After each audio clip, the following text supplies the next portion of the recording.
through a couple of slides with Jonathan because I changed a couple of things. Okay. Do you need to change anything else? Nope, we're good. Awesome. I'll tell you what, if you just want to go up on, have you seen it from the confidence monitor side? No. Let's do that because like every once in a while, like pictures don't have any text on them. Okay. Well, there's only one picture at the very beginning. I'm going to introduce myself because people still ask me who I am. Like it just happened 15 minutes ago.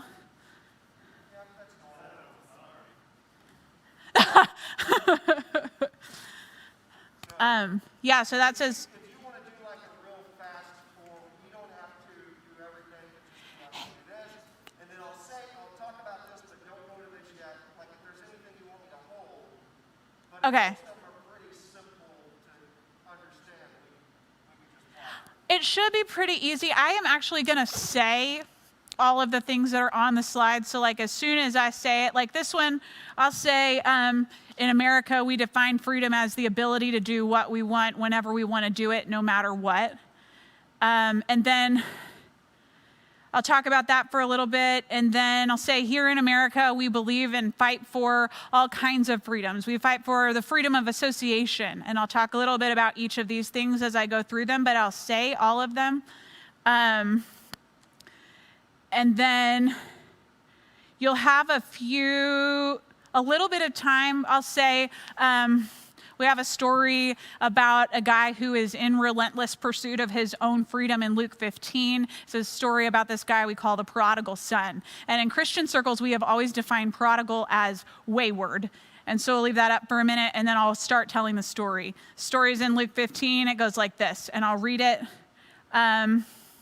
And I'll say the prodigal son gets kind of a bad rap, doesn't he? I mean, we look at him as kind of a bad guy. But what if I told you that the word prodigal doesn't actually mean wayward? The word prodigal means recklessly extravagant.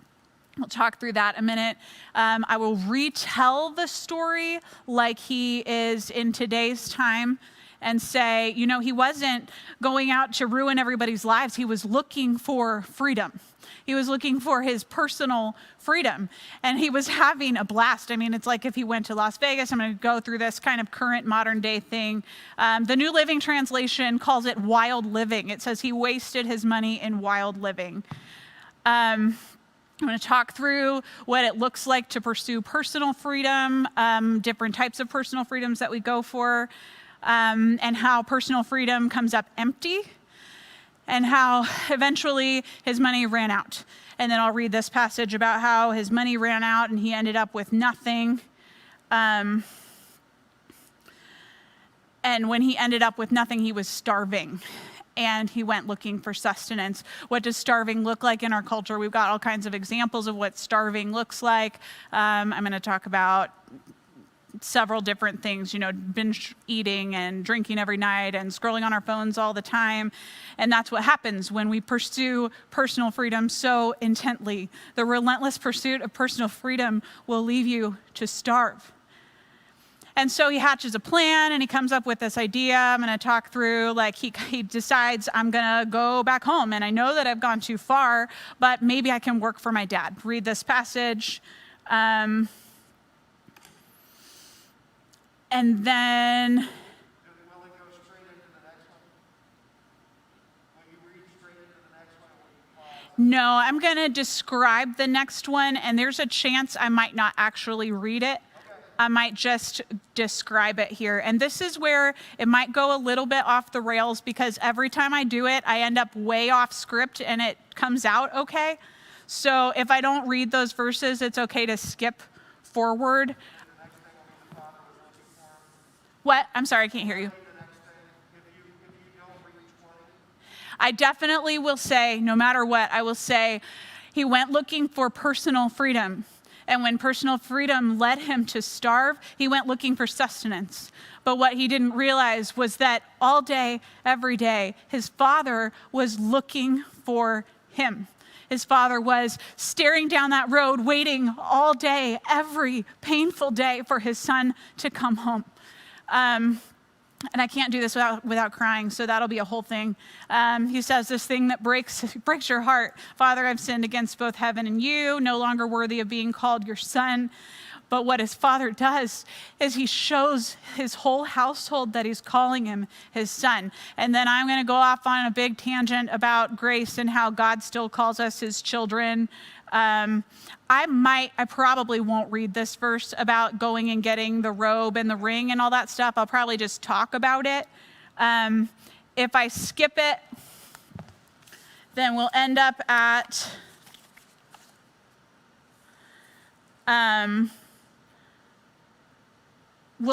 the text phone number. I don't think there's another slide between that one. Yeah.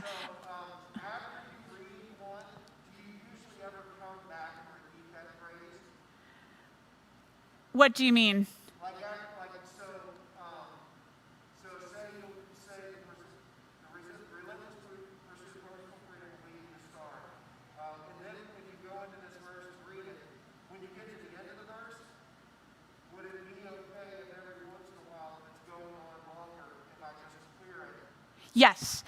So I just don't want that to surprise you and be like, see, it says. Yeah, no, I won't return to it that way. In most of it, it will be like, read the verse, pull it to modern day, read the verse, pull it, yeah, straight through the story until a big unveiling of like God's incredible grace. Come home, please come home, please come home, please come home. Here's my story about how I came home and I want you to come home. And that's where we'll land. And I was going to pray at the end, but Corbin's going right into communion, so I'm just going to say come home and then end.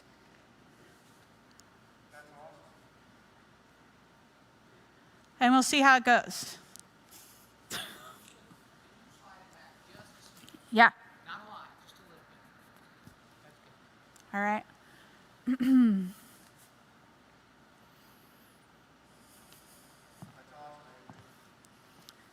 You think it sounds all right?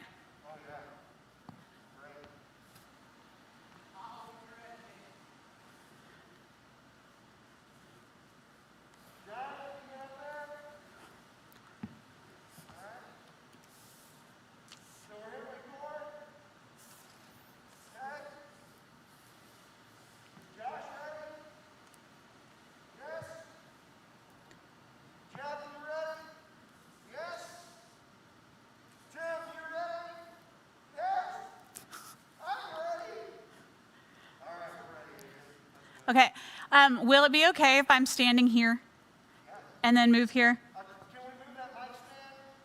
Let's move that mic. Is that mic stand right, Mark? Is anybody in here? Corbin here? Is that okay? If you don't, just take it all the way straight to the side. Perfect. Thank you. Awesome. Thanks, Amy. All right. So I am opening up with offering. Yes, you are. Okay. Yeah, we'll be coming right out of a baptism, correct? Is that correct, Jonathan? Is baptism right before that? Let's make sure, just so you know. Okay. Is baptism right before this or is the bumper? The bumper. Okay. You'll be coming out of a bumper, Josh just made it. It basically has this bracket look. Okay. It just says, it says, a prodigal son, an angry brother, a loving father, the lost or found, prodigal. Okay. Basically all it is. And so it just introduces that. So Okay. I think I'm just going to go to, before we go any further in the service, our deadline for canned goods has been extended to the 20th, correct? June 20th. Okay. All right.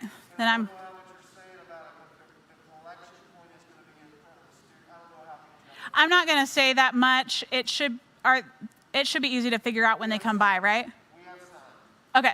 All right. All right, everybody ready? Whenever you're ready. All right.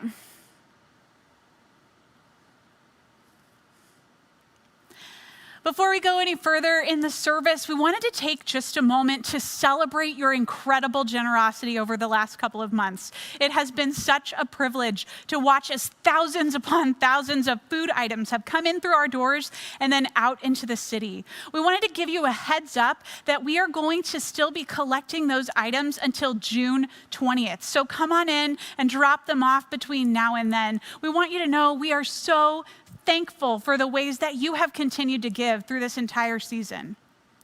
Now, through all of the COVID season, we felt like it was really important that we come up with a COVID-19 response plan. And we were able to, through your generosity, make a really big difference in our city. And with the civil unrest that's going on in our city right now, we feel exactly the same way. That's why we've come up with a kingdom justice response plan. Because here at the Love-the-Ville Church, we believe in unleashing the love of Jesus every day to everybody, everywhere. And we want you to know that we can only do that through your generosity. And we would love to encourage you to continue to give, especially if God has blessed you in this season. You can give right now by pulling out your phone and going to necchurch.org/give or going to the app. Thank you for all the ways that you continue to give. Part of being a stakeholder here at Northeast is practicing generosity. And so again, we just want to say thank you. Now, before I get started with my message today, I wanted to take a moment to introduce myself. I know there are many of you who I haven't had the opportunity yet to meet face to face. So, my name is Adrienne Feldman, and I am the online campus pastor here at Northeast. You know, I live and breathe this online church thing that we've been doing for the last couple of months, and it has been my absolute privilege to invite you all into the online campus for the last little while. I live and breathe online ministry, and I have loved sharing it with you. I've been here at Northeast for about 6 years with my really, really cool family. Take a look at them. I love these guys so much. And we showed up at Northeast when my youngest was a newborn, and we have been here ever since. It was something about Northeast that just won us over, and I'm not really sure what it is, except that we were so lost when we showed up here on the doorstep at Northeast. And the people of Northeast threw their arms around us and welcomed us in and helped us feel like we belonged. First, a question. Have you ever lost something? Have you ever had to go looking for something? I don't mean like something small, like when you walk in through your front door and you think you hung your keys on the hook right inside the door, but you actually left them on the kitchen counter. I mean, have you really, really lost something? One time, I got home from work and I set my keys on the arm of the couch right inside my apartment. And I went about the rest of my evening and everything was fine. But the next morning, when it was time to leave for work, I went to get my keys and they were gone. So I looked for them for a few minutes and I couldn't find them anywhere. When I realized I was going to be late for work, I called my boss and I said, "Hey, I'm running a little bit late. I can't find my keys. I'll be there as soon as I can." Well, after an hour of searching relentlessly for my keys, I had to ask my roommate to take me to work because they had vanished. After work, I called a friend to pick me up and bring me back home. And day after day after day, I searched on and under and around and behind every single thing in my apartment, trying to find those keys. I even emptied the refrigerator to see if maybe I had them in my hand when I put away some groceries, and they were not there. A few days into this, I called the Kia dealership and I said, "Hey, is there any way you guys can make me a new key? I have completely lost this key and it's nowhere to be found." And they said, "Yes, thank goodness I bought my car from the dealership." And I went and they made the new key and I took it back to my car and it didn't fit. As luck would have it, the code that was in their documentation at the dealership had a typo in it, and there was no way to make a new key for my car. And I was devastated. I had to rely on other people all day, every day, to take me to work, to bring me home, to let me in and out of my apartment. It was a disaster. Well, about a week into all of this, one of my friends came over to the apartment and he brushed right past me and through the front door and he said, "I have an idea." And I'm like, "Okay, you have lost your mind." And he picked up the couch and he tipped it up above his head, and I heard a jingle. And I'm thinking, you gotta be kidding me. My car keys were inside the couch. They had made their way down the arm of the couch and through a hole in the lining of the couch. They were in the base of the couch. I had to cut it open in order to get my keys out. And you know what the worst thing about losing my keys was? It had nothing to do with these tiny pieces of metal that had gone missing. It wasn't that I lost these pieces of metal. It was that I lost my freedom. I lost my autonomy. I no longer had the ability to come and go as I pleased. I had to rely on my roommates and my friends and my neighbors for everything I did, and it was awful. You get that, don't you? We're Americans. This is what we do. We believe in freedom. And here in America, we define freedom as the ability to do what we want, whenever we want to do it, no matter what. That is freedom. And we believe in freedom, and we love freedom, and we fight for freedom. Now, before we go any further, I want to make sure that you hear me clearly. I'm talking about personal freedom. Now, of course, we know that there are groups of people in our society who are fighting for daily freedoms, and that's important. Freedom is something that God has given us, that gives us the ability to make choices and gives us the ability to love each other. But today I'm talking about personal freedom, the kind of freedom that we fight for, the kind of freedom that we spend all of our days working to achieve.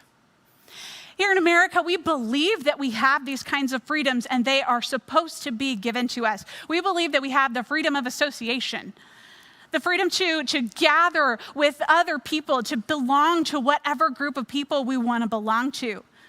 We believe that we have the freedom of belief, to worship however we want to and whoever we want to, wherever and whenever we want to, even during a pandemic. We believe that we have the freedom of speech, to say whatever we want, whenever we want to say it, no matter whose feelings it hurts.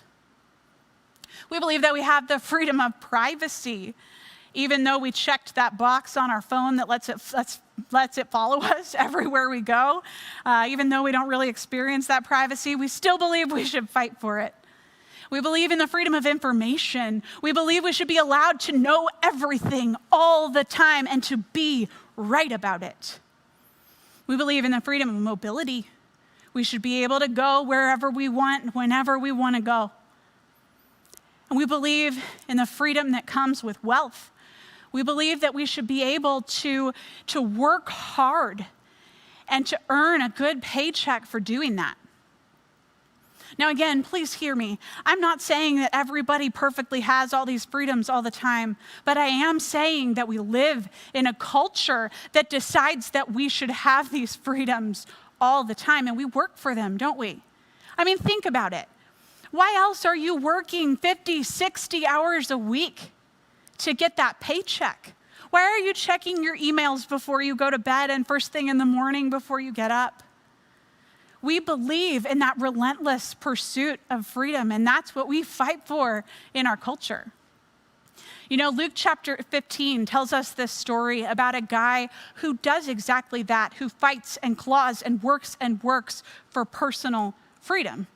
He's this guy we call the prodigal son. Now, in Christian circles, we have come to define the word prodigal as meaning wayward.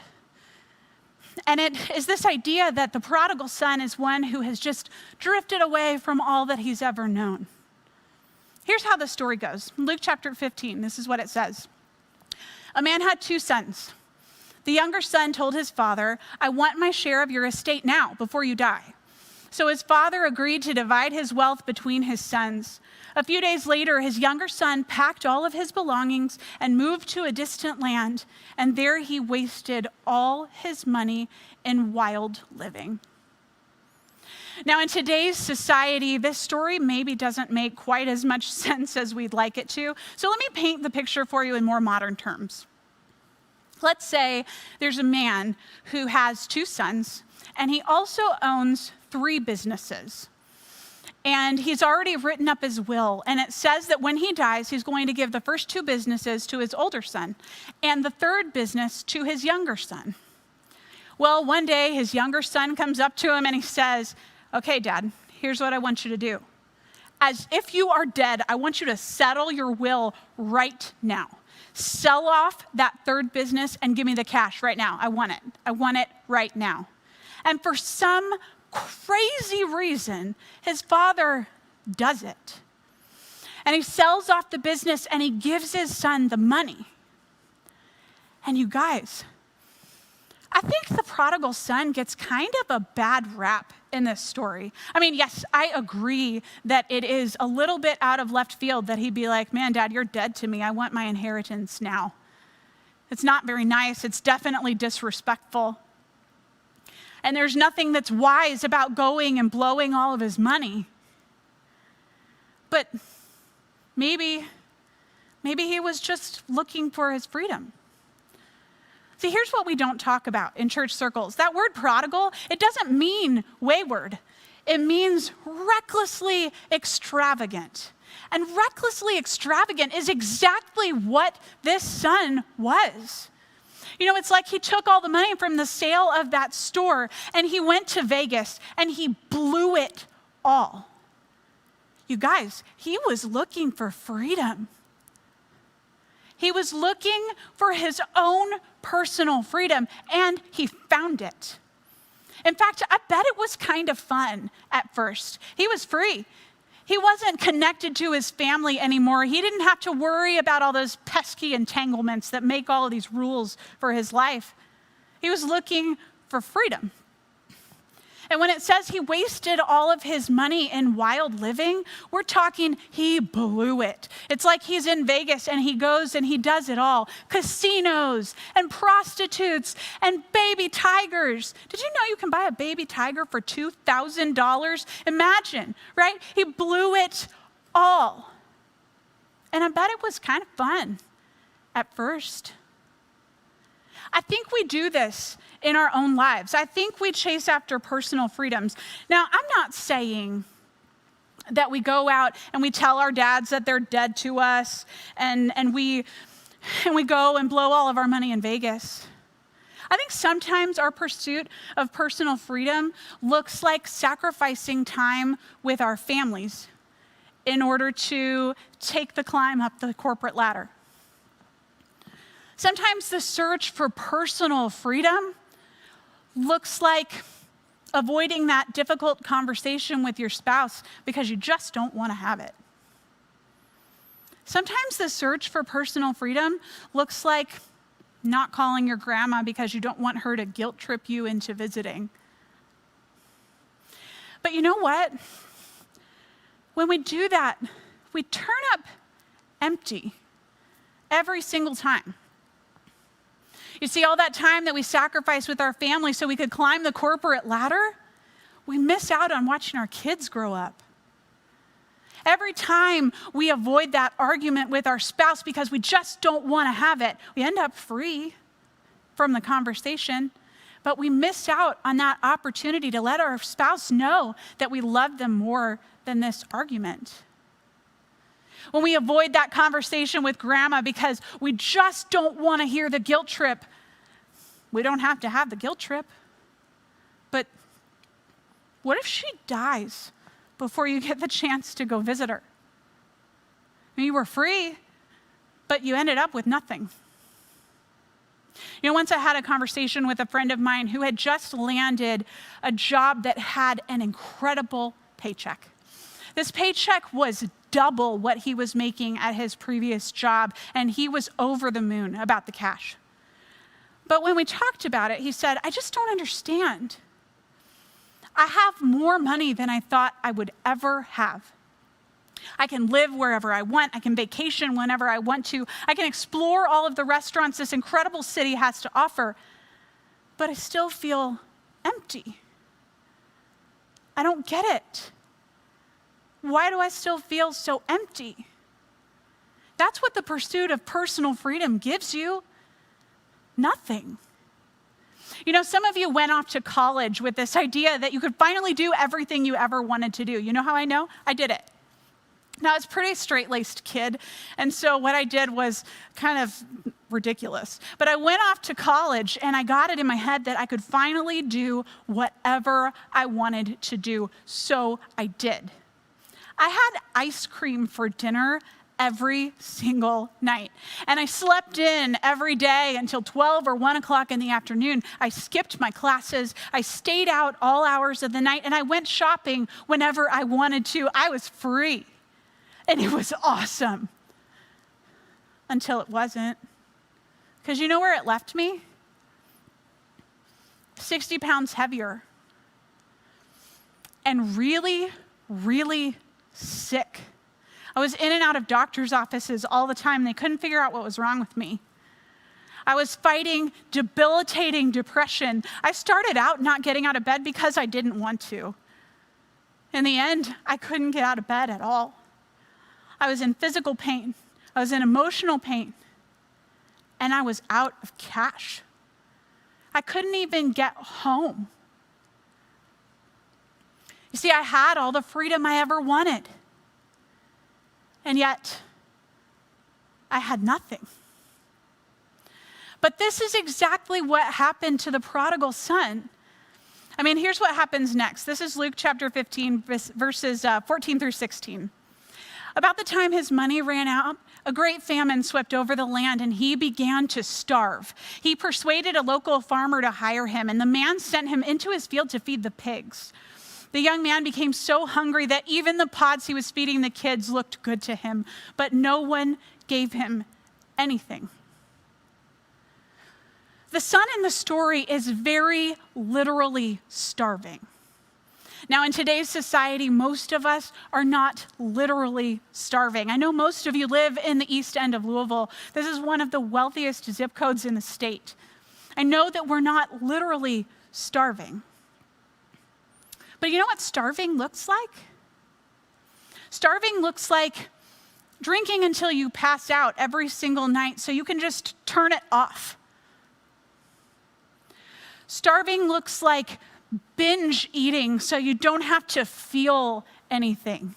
You know how I said I was eating ice cream for dinner every day when I was in college? I would eat a pint of ice cream every single night. It was brownie batter from Ben & Jerry's, and it was delicious. Not delicious enough to eat every night, but delicious. And when I was having a really bad day, my boyfriend would bring me a quart of ice cream, and I would eat it. Bite after bite after bite, because maybe the next bite would numb the pain. But it didn't. You know what starving looks like? Starving looks like a long string of non-committed relationships. One night stand after another. Maybe for you, starving looks like scrolling your phone for hours so that you don't have to spend any time alone with your thoughts. And besides, your kids think you're working. Maybe starving looks like waking up every morning thinking, there's got to be more than this. For some of you, this might be like just a little nagging corner of your brain where you realize you're doing that, you're numbing out day after day. Maybe it's this little thing that you need to fix. But I think some of you are at rock bottom, and you are starving, and you are desperate, and you gotta find some sustenance. That's what the son in the story was doing. He was looking for sustenance. He went and got the job where he thought that he might be able to eat some of the food that the pigs were eating, only the guy who hired him was looking over his shoulder and he couldn't even steal a bite of the pig's food. He lost everything and he knew he was going to have to find sustenance. You guys, the relentless pursuit of personal freedom will lead you to starve. And someday you're going to have to go looking for sustenance. You know what the son does? He comes up with a plan. And I know how this goes because I've done it too. He realizes, I've gone too far. And I know that my dad's never going to want to call me son again. I know that that relationship is probably damaged beyond repair, but I also know my dad's a good guy. And I know that he pays his servants enough that they get to eat. They've got more food than they could possibly eat. So here's what his plan looks like. When he finally came to his senses, he said to himself, at home, even the hired servants have food enough to spare. Here I am dying of hunger. I will go home to my father and say, Father, I've sinned against both heaven and you. I am no longer worthy of being called your son. Please take me on as a hired servant. I've been there. And I think you have too. That moment when you realize, I think I got to come up with a way to get out of this situation. And I might never be able to return to where I was before. But maybe if I work and work and work and work, I can get something better than where I am now. So he goes home. And this is the most beautiful part of the story. So he returned home to his father. And while he was still a long way off, his father saw him coming. Filled with love and compassion, he ran to his son. He embraced him and he kissed him. Now, you guys, all along, this son, he went out in search of personal freedom. And when personal freedom led him to starve, he went out in search of sustenance. You know what he didn't know?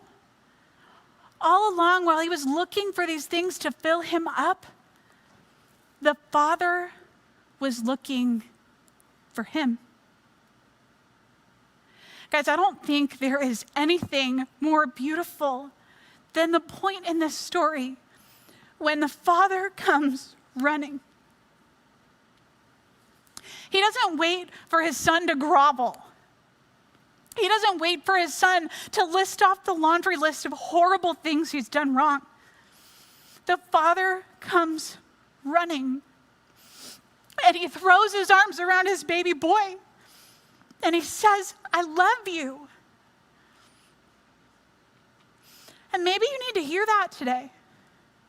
That no matter where you've gone, no matter how far you've fallen, there is a Father in heaven who is looking down the road for you, who's waiting for you to come home, to throw his arms around you. And when this happens in the story, the son lets out this heart-wrenching confession. Father, I have sinned against both heaven and you. I am no longer worthy of being called your son. And you know what his father does? He calls out the servants and he says, go get a robe and a ring and some sandals and put them on my son. We're going to have a party. Now, in this culture, the robe and the ring and the sandals, they all would have been indications that this was his honored, beloved son. Make no mistake about it. The father wasn't saying, once you've paid your dues, I'm going to let you come back. His father was saying, you are always my son. I love you, and I am so glad you're home. Do you remember how I said that the word prodigal meant recklessly extravagant? We attribute that name, that title, to the son in this story because what he does when he goes off to that distant land is reckless and extravagant. But you know what we don't usually talk about? How recklessly extravagant the Father's love is for his son. We don't talk about how he could have just said no to his son when he came home. But he didn't. He called him son. Now if you're lost today, if you have wandered way too far, won't you come home? He's waiting for you. our Father in heaven, he's looking down the road, and all you have to do is come home. You know how I know? It happened to me. I told you before, I've only been at Northeast for 6 years. When I got here, I was lost. I had spent my entire life chasing down some idea of perfection. Chasing down this idea that if I worked and worked and worked and worked, maybe the world would recognize me and love me. And so day after agonizing day, I tried to work to get the approval and love of the world. And I was empty. I had nothing. Well, one day, I found myself driving down the road. It was Breckenridge Lane here in Louisville. And I started praying in the car. I said, God, I am so lost. I need you. Please help me. And for the first time in my entire life, I felt loved. Because I was his daughter. Because he knew me and he wanted me and he loved me. And that's what I need you to hear today. You have a Father in heaven who knows you and loves you and wants to call you his child. No matter how far you've gone. Will you come home? That's all you have to do. Just come home. Maybe coming home for you today is going to look like coming back to church. Maybe for you, coming home means taking that step for baptism. You know, here at Northeast, we like to make sure we say, baptism is not a finish line. You don't have to have it all together. You don't have to hatch a plan like the prodigal son did to work your way up into the good graces of the family. You don't have to do that. You just got to say, yes, I'm ready, God, to take that step. Baptism is a starting point. So if you want to come home and you're ready to take that step in baptism, we want to make it really, really easy for you. Right now, pull out your phone, text Jesus is why to 31996. When you do that, a pastor's going to connect with you this week so that we can walk with you, so that we can celebrate with you because you made that decision to come home. You have a Father who loves you, who is looking down that road, just waiting for you to come home. Will you please come home?